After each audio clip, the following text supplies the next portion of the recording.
Olá, investidores, tudo bem? Vamos então hoje para a nossa aula sobre reserva de valor. Uma aula bem curtinha, tá? Até porque esse é um tópico que não é muito comentado e não tem muito que se comentar de maneira geral, ok? Até porque muitos de nós não terão uma reserva de valor em si, pelo menos não com o objetivo de ser uma reserva de valor. É comum que muitos ativos acabem fazendo parte disso de forma indireta. Eu já vou comentar melhor sobre, como sempre. Mas antes da gente começar, é sempre bom ter aquele aviso importante de que nenhuma informação contida neste material didático sobre finanças e investimentos se trata de uma recomendação e ou indicação de investimento. Todo este material é de uso único, exclusivo e somente didático, possuindo apenas fins educacionais, visando tão somente ensinar o interessado nele. Então, as indicações e ou recomendações são feitas na consultoria de forma individual e personalizada diretamente com o cliente, ok? E não aqui nas aulas. Então, continuando, né? Primeira coisa, a gente fala de reserva de valor, mas o que é isso, Lucas? O que é uma reserva de valor? É basicamente uma reserva diferente da reserva de emergência e da de oportunidade. Eu não comentei isso anteriormente, mas a reserva de oportunidade é basicamente um dinheiro que a gente deixa ali quando, por exemplo, a gente quer investir na nossa carteira de investimentos e os preços, né, estão sobrevalorizados, está tudo muito mais caro do que deveria. Nesses momentos a gente faz o quê? Uma reserva de oportunidade para quando eles estiverem descontados, nós aproveitemos com este dinheiro que ficou acumulado, ok? Então, isso é diferente da reserva de valor, que também é diferente da reserva de emergência. São três coisas, três conceitos diferentes. Reserva de emergência já abordei na primeira aula sobre organização financeira. Reserva de oportunidade comentei agora. E reserva de valor, o que é, né? É uma reserva que tem como principal objetivo manter e proteger o valor do seu patrimônio, daí vem o nome, em momentos de grande crise política e ou econômica, e até mesmo diante da desvalorização da própria moeda, entendeu? Então, basicamente, aqui eu botei um exemplo. Imagine que o país quebre neste exato momento. O que você faz? Seus títulos de renda fixa, ações, cotas de fundos ou qualquer uma dessas coisas agora não vale de muito, inclusive a moeda. É um cenário extremo, claro, mas ninguém prevê se isso vai ou não acontecer. E se acontecer, quando? Assim como ninguém sabe se uma guerra que nos envolva pode estourar e de um momento para o outro, pois assim são as crises, a gente nunca sabe o que acontece, tal qual as emergências. Por isso a reserva de valor tem papel fundamental na vida de qualquer um neste aspecto. A reserva de valor irá ajudar na hora que nem sua carteira de investimentos e nem a reserva de emergência poderão. E alguns ativos que podem compor a reserva de valor são ouro, prata, imóveis, terrenos e moedas fortes. Com moedas fortes eu quero dizer moedas fiduciárias, como dólar, por exemplo, e euro.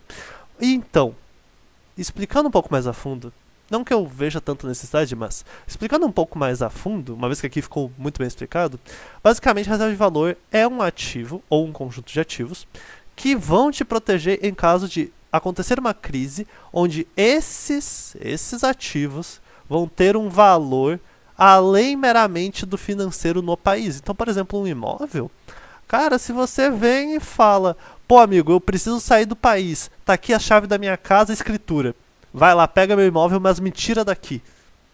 Concorda comigo que ninguém vai recusar uma casa em troca de uma carona? A mesma coisa uma barra de ouro. Você chega ali que nem o Silvio Santos e fala, pô amigo, eu tenho aqui ó, 5 barras de ouro, 18 quilates, eu preciso de uma carona pro Uruguai, me ajuda? Que algo que a pessoa que disser não é louca da cabeça, né? Pô, pelo amor de Deus. Prata a mesma coisa também. A parte de terrenos, né? O terreno, por exemplo, na área rural, pô, dificilmente alguém recusaria isso em troca de, por exemplo, moedas. Vamos supor dólar, né? A pessoa ali, por exemplo, você oferece um terreno e precisa se mudar, por exemplo, para os Estados Unidos ou para o Paraguai, porque o país entrou em crise. Você oferece as suas terras ali e justamente você vai receber na moeda do país para o qual você quer ir, ok? Justamente moedas fortes também são uma reserva de valor de certa forma, mesmo não possuindo lastro, como por exemplo o dólar. O dólar é uma moeda fortíssima, né? Estados Unidos principalmente, mas em outros lugares também. Então é de suma importância isso nesse aspecto. Você chega com a reserva de valor e com ela você consegue transferir para a moeda do local que você quer de forma fácil e entendível. Pô, o ouro, desde que nascemos, é uma linguagem universal de riqueza. Você tem ouro, você tem peças de ouro, você tem barras de ouro que vale mais do que o dinheiro, oi. Então ali você consegue o quê? Você consegue justamente possuir valor mesmo diante da crise. Todos os meus investimentos agora valem R$0. Não tem problema, o ouro tem valor global. Em cada país existe a cotação do ouro. Então, justamente, ele não depende do Brasil, ele não depende de valor no Brasil, ele depende de existir no mundo inteiro, do qual ele existe. Terrenos também, e justamente imóveis fazem o mesmo, porque, por exemplo, o imóvel, o terreno, ele tem um valor imutável que é, você não produz mais terrenos no mundo, a gente só tem um planeta, e é isso que temos, é impossível você produzir mais terras. Então, ter uma terra significa que você tem um pedaço deste planeta para poder ceder em troca de algum favor, ou vendê-lo em troca da moeda para qual país você quer ir, né? No caso de uma crise, por exemplo, no Brasil, onde você precisa sair do país da forma mais rápida e ágil possível. Então, basicamente é isso, ok? E quanto a dúvida sempre surge, e é muito comum que surja, se criptomoedas podem ser, principalmente o Bitcoin, pode ser reserva de valor. Vou comentar isso no final. Justamente é o último tópico daqui, mas vamos aos critérios, né, para vocês entenderem melhor do que é a reserva de valor, justamente o que caracteriza isso. Primeiro, a escassez, né, o ativo que vai ser reserva de valor ou o conjunto de ativos tende a ser escasso, para que o valor se mantenha, ainda mais tratando de commodities como ouro e prata, né.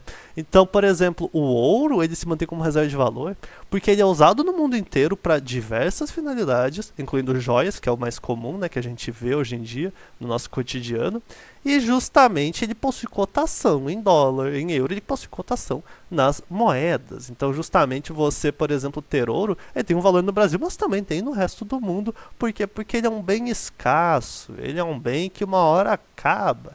Então, e também é usado de forma amplamente global.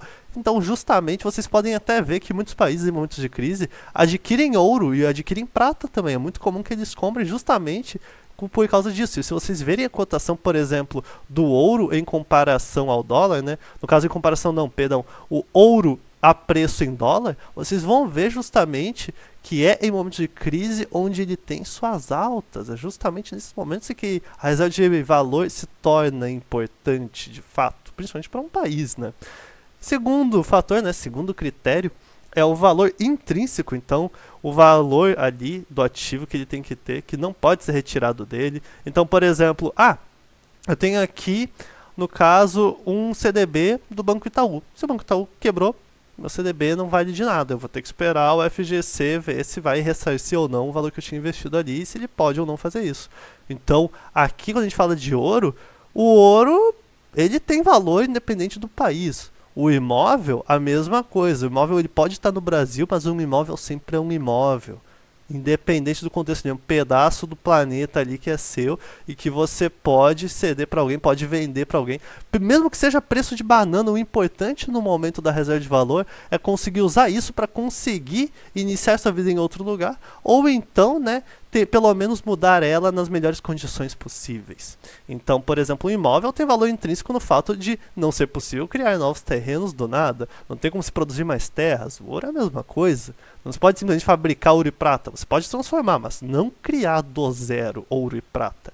Assim como também tem o valor intrínseco do imóvel, no caso, de você morar nele. Então, por exemplo, imagine o seguinte, se você mora no Brasil e tem um imóvel no Uruguai, concorda comigo que se você precisar fugir para o Uruguai, em caso do Brasil quebrar, entrar em crise e o país terminar, você pode pegar e se mudar para o imóvel do Uruguai. Você não vai ter o desespero de, nossa, eu vou ter que achar um lugar para morar, senão eu vou morar na rua. Não, você já tem um imóvel lá.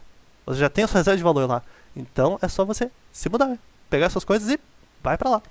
Então, justamente, não tem valor imóvel apenas no país do qual a crise aconteceu. Também tem valor os imóveis de fora, caso você os tenha. E é isso que eu quis dizer antes, com você pode ter uma reserva de valor de forma indireta. Você pode ter adquirido o seu primeiro imóvel e, ok, não faz parte da carteira de investimentos, mas de forma indireta, mesmo que você use só para moradia, ele é uma reserva de valor. Porque em tempos de crise você pode vendê-lo pelo preço que for, para poder justamente começar a sua vida em outro lugar, por exemplo. Entendeu? Então aqui o terceiro critério é basicamente o quê? Aceitação ampla globalmente, assim como o ouro e prata que eu comentei, mas as moedas fortes também, né? Você chega em muitos lugares, como por exemplo o Uruguai com dólar, é uma moeda aceita, no Paraguai muitas vezes também. Então não é só a moeda local, não necessariamente, moedas fortes como euro e dólar também. Pô, o euro, né, amplamente, obviamente na Europa, é utilizado também. Então o ativo deve ser aceito globalmente para que, em caso você tenha de sair do país, por exemplo, ter como utilizá-lo lá fora. Mesma coisa que eu disse já com imóveis, ouro e prata e etc. E o último é um histórico de aceitação. Não basta, gente, não basta o ativo que eu uso como reserva de valor ter começado a ser aceito ontem pelo mundo inteiro, e aí eu amanhã precisar utilizar dele, só que como faz só um dia que ele é aceito globalmente, nem todo lugar ainda aceita direito. Por exemplo, o ouro é histórico que é aceito. Tu entrega uma barra de ouro pra qualquer um, a pessoa nem se pergunta quanto vale. Se a pessoa vê uma barra de ouro de 18 quilates na frente, ela não faz pergunta. Se é ouro de verdade, as perguntas deixam de existir rapidamente. Agora, se a gente tá falando que o ouro foi aceito ontem, até isso chegar a certos lugares, em muitos dos casos, até ser difundido de forma global pela população mesmo, muitas vezes, demora. Então, o histórico de aceitação precisa justamente já ser um pouco mais amplo. Não basta o ativo ser aceito globalmente. Hoje em dia, ele já tem de ter um histórico de ser aceito no cenário global que sustente ele continuar sendo nos dias atuais. Então, pô, a gente teve a corrida pelo ouro, a gente teve pela prata, não, a gente não teve a corrida pela prata necessariamente, mas a prata também é uma commodity tão importante quanto. O pessoal não vê isso, mas materiais, commodities no geral, como minérios, poxa, são muito importantes, principalmente ouro e prata. São justamente importantes como reserva de valor, ok? Então, tem que cumprir esses 4 critérios para ser considerado uma reserva de valor. E quais ativos podem ser reserva de valor? Eu já comentei, né, bastante aqui sobre os clássicos, né? Ouro e prata, imóveis e terrenos e moedas e dólar. Mas aqui quanto aos minérios e quanto às moedas, eu preciso fazer algumas observações, ok? Começando pelo ouro e pela prata, né? Os minérios no geral. Eu vou ler e vou explicar como sempre. Os métodos de se obter exposição a minérios, sobretudo o ouro, existem de forma ampla hoje em dia, seja por títulos de ouro, ETFs que acompanham o preço do ouro, entre outros meios. Contudo, para ser usado como reserva de valor de fato, é preciso adquirir o ouro físico mesmo. Desta forma, você pode usá-lo como moeda de troca, em caso de precisar sair do país, podendo vender em qualquer lugar do mundo e trocá-lo pela moeda que desejar. Então, o que isso significa? Gente, se você viu, por exemplo, nossa, eu vi aqui um ETF de ouro. Pô, vou me proteger do ouro com esse ETF que existe aqui no Brasil, pô. É um ETF brasileiro que acompanha o preço do ouro lá nos Estados Unidos, por exemplo. Ou então, que seja, qualquer coisa. Ok. Ele é um ETF que acompanha o preço do ouro em dólar. Show. Aí o país quebrou, o Brasil quebrou. Esse ETF não vale nada mais. Esse ETF não interessa quanto ele vale. Por quê? Porque ele acompanha o preço do ouro, mas ele é um ETF que está no Brasil. É um fundo que está no Brasil, num país que agora quebrou, que não vale nada. Então, não adianta-se ter o ETF. Você precisa do ouro físico para no momento... Pô, imagina só, no momento você vai pegar carona com alguém para poder sair do país. Você chega na pessoa e fala, cara, eu tenho aqui ó, tantas desse ETF, que agora está quebrado, porque o país quebrou. E agora não vale mais nada. Me dá uma carona em troca disso? Como é que tu faz? Como é que você faz?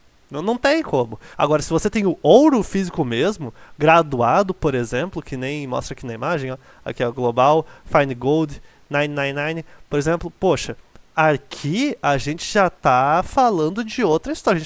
Você vê o ouro ali, você tá vendo na frente dele o ouro que você tá oferecendo. Não tem nenhuma discussão quanto a isso. A pessoa pode até se perguntar se é ouro de verdade. Mas se é ouro de verdade, uma vez comprovado, pronto. Se é um ouro com gratificação, né, com comprovação ali, um certificado, não se tem questionamento quanto a isso. É ouro de verdade. A questão agora é se ela quer ou não. Então, essa é a importância justamente do ouro e prata. Não basta investir por meios alternativos. Tem que ser diretamente. Tem que ser obtendo ele e deixando ele, por exemplo, num cofre, na sua casa, onde você bem entender que é mais seguro. Ok? E quanto moedas em dólar, mesma coisa. Vou ler aqui e explicar melhor.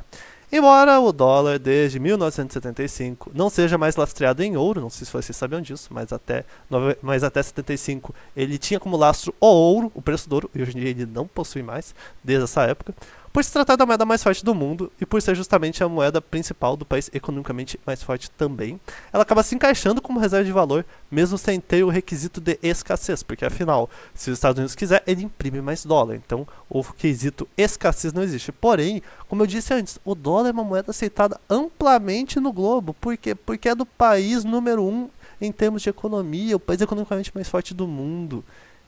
Ali, você vai no Uruguai, por exemplo, eu sou do Rio Grande do Sul, você vai no Uruguai, pô, é amplamente aceito. Você leva dólar, então você tá em casa.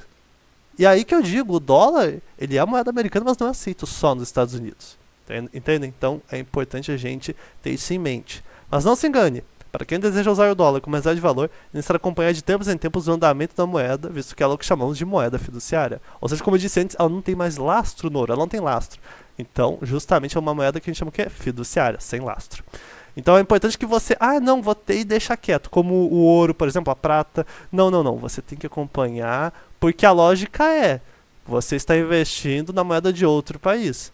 Se por algum acontecimento, algum fator, algum advento, alguma coisa, os Estados Unidos quebra e o Brasil não, acontecer esse exemplo que eu dei, toda a sua reserva de valor vai embora junto. Então, exige esse monitoramento maior quanto ao dólar em específico, ok? Quanto ao ouro e prata não, imóveis e terrenos também não, mas quanto ao dólar em específico, há essa necessidade, ok? Então, indo agora para o slide final, né? Que é justamente aquela dúvida que eu vou tirar agora, e um pouco polêmica pode vir a ser também. O Bitcoin e as criptomoedas podem ser reserva de valor? É assim, gente. Algumas pessoas dizem que sim, outras dizem que não. Tanto no mercado financeiro quanto fora dele, mas claro que o mercado financeiro vai ter um embasamento um pouco maior quanto a isso, via de regra. Não sempre acontece, mas via de regra. E assim, na minha visão, quanto a tudo que eu já disse, quanto a todo o meu conhecimento e tudo que eu observo, não. Ele não é reserva de valor. E aqui são 3 motivos muito claros do porquê não. Primeiro motivo, moeda usada majoritariamente para especulação financeira. Pessoal, vamos lá, a gente tem que ser realista aqui. A gente não pode ficar naquela ilusão do Bitcoin, por exemplo. E quando eu digo aqui criptomoedas, eu estou me referindo especificamente mais ao Bitcoin, mas outras criptos também, tá? Mas eu vou pegar aqui, para exemplificar tudo isso, o Bitcoin, tudo bem? Vamos pegar, por exemplo, o Bitcoin porque, querendo ou não, é a mais aceita amplamente, de certa forma. Então, eu vou pegar ele. Quando eu digo aceita de certa forma, é porque, querendo ou não, quando você fala Bitcoin, as pessoas entendem o que é. Se você fala, por exemplo, Dogecoin, as pessoas vão te olhar e falar, tá, mas é de comer? Ethereum, esse negócio de comer, USDT. Isso aí é o que? É um brinquedo novo? É o novo Labubu que lançou ontem? O que é isso aí? Mas o Bitcoin, o pessoal entende que é uma criptomoeda. Então eu vou pegar o Bitcoin de exemplo, ok? Mas isso serve também para as outras criptomoedas. O Bitcoin, quando toda vez que eu dizer Bitcoin, leia-se Bitcoin e as criptomoedas, ok? O Bitcoin é usado majoritariamente para especulação financeira. Gente, como eu disse, temos que ser realistas. Embora tenha todo aquele papo muito lindo, bonito, que o Bitcoin é para descentralizar da moeda fiduciária do Estado, etc, etc. Na prática, quem realmente compra e vende Bitcoin, em sua grande maioria, não está comprando para fugir do Estado, muito menos está comprando para ser livre, comprar uma ilha e morar na sua ilha particular o resto da vida. As pessoas estão justamente especulando. Nossa, o Bitcoin cresceu, tem que comprar mais. Nossa, ele caiu, vou vender tudo. E assim segue-se o mercado como sempre foi. Ele é usado para especulação, não adianta a gente querer dizer que não é assim que funciona, porque no momento atual que eu estou gravando esse vídeo é assim que funciona. E o momento atual, no caso, é 23 de maio de 2026. Então, aqui a gente não pode dizer que não é utilizado, ele é utilizado para isso. Eu sei que, claro, o Bitcoin, as criptomoedas foram criados para justamente poder centralizar da moeda fiduciária do Estado e etc. Mas na prática, não é assim que funciona.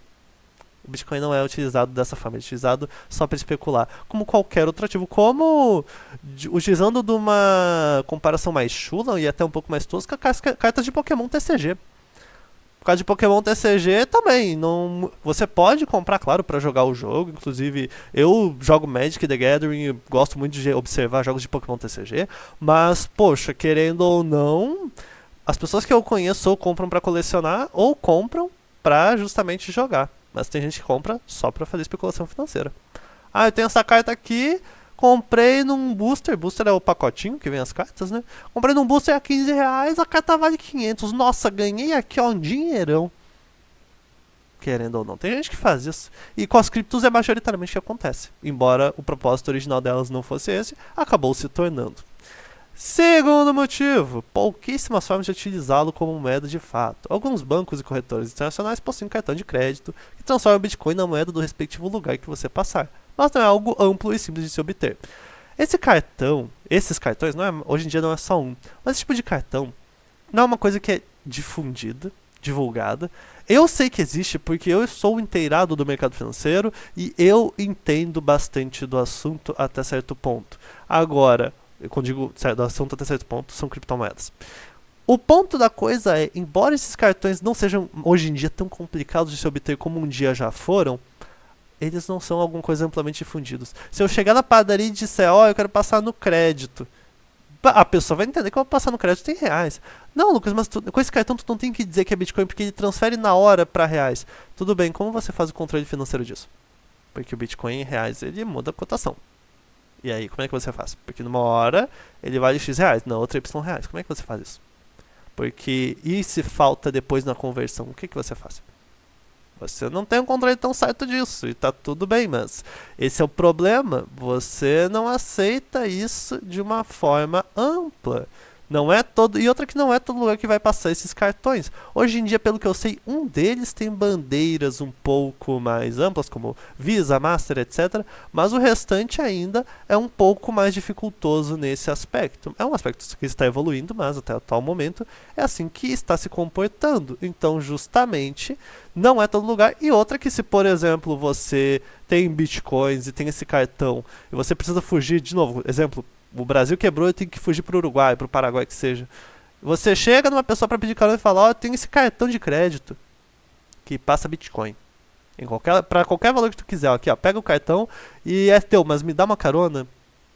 A pessoa vai olhar e falar, legal, fera, mas assim, eu tenho que fugir daqui. E a pessoa só vai te ignorar. E vai ser isso que vai acontecer. Você até pode dizer, mas eu tenho Bitcoins. Ok. Não, tá aqui, na minha Cold Wallet.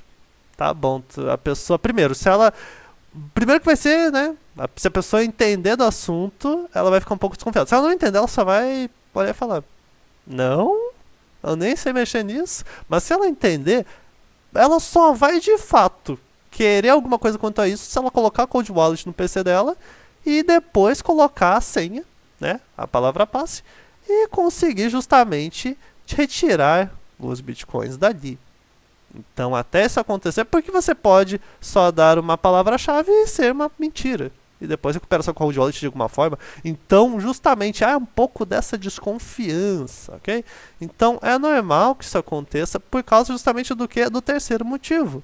Ele só começou a ser aceito de alguma forma, de forma ampla, em 2016. O que, considerando que o ano em que eu estou gravando isso é 2026, faz só 10 anos. Não, Lucas, mas 10 anos é um tempo considerável. Para tu analisar uma rentabilidade, por exemplo, é. Mas para tu analisar a aceitação global, não. E eu digo por quê. Imóvel é aceito amplamente desde que o mundo é mundo, desde que o ser humano existe e construiu uma casa. O ouro, a gente já teve a corrida do ouro lá atrás. E desde antes disso, ouro e prata era sinônimo de riqueza, pô. A lenda de Midas lá na antiguidade existe por um motivo. O toque de ouro. Tudo que ele transforma vira ouro. É sinônimo do quê? De riqueza, de abundância. Então, justamente, o ouro e a prata também, que por tabela foi utilizado em muita, mas muita coisa na nossa evolução humana, justamente já são amplamente aceitos, amplamente de forma global, desde que nós existimos. Agora o Bitcoin foi desde 2016. E aqui eu quero deixar ênfase numa coisa. 2016 foi o Bitcoin em específico, tá? Depois dele que começou a vir mais coisas, mas foi só depois. O Bitcoin em si foi 2016. Ele já existe desde anos 2000. Agora, justamente, as outras criptos, só depois. E digo mais, dependendo da cripto, nem aceita Por exemplo, você pega uma Dogecoin, ninguém vai levar isso a sério. Beleza, e SDT, Ethereum e tal, tudo bem, são um pouco mais relevantes, mas mesmo assim, elas são relevantes o suficiente para combater com o Bitcoin, para bater de frente com o Bitcoin nesse momento, porque o Bitcoin já é difícil de ser aceito a depender do lugar. E aí você vem com uma outra cripto que é mais desconhecida do ponto de vista do pessoal, da população daquele lugar, meio estranho. Então, justamente, tem esse problema. Ele começou a ser aceito apenas há 10 anos atrás, na data de gravação desse vídeo. E eu sei que a data de gravação desse vídeo não quer dizer nada no futuro, mas eu preciso analisar o momento atual e o histórico até aqui. Eu não posso analisar o futuro, porque o futuro é incerto. Então, basicamente, 10 anos é muito pouco tempo. Muito pouco tempo é uma gíria muito brasileira, né? Mas é muito pouco tempo, muito pouco tempo. Então, não adianta eu dizer que, nossa, 10 anos é muita coisa. Não, para essa finalidade não é. Então eu preciso de um tempo maior para ele pelo menos combater, né? Chegar a bater o requisito de ser aceito amplamente de forma global, ok? Então, por isso, tudo que eu disse, o Bitcoin e as criptomoedas não se enquadram como reserva de valor em minha visão e também na visão de muita gente. Muitas outras pessoas, inclusive, têm outros motivos aqui. Eu usei esses três, eu tenho mais outros, mas esses três são os principais e acho que só eles já dizem o suficiente para essa finalidade. Então, é isso, pessoal. Aqui me despeço de vocês. Vou indo nessa. Espero que vocês tenham gostado da aula. Qualquer dúvida, deixe nos comentários. Pode me chamar no WhatsApp ou no Instagram também para comentar sobre, sempre de forma respeitosa, ok? E, enfim, estou indo lá. Até mais, investidores!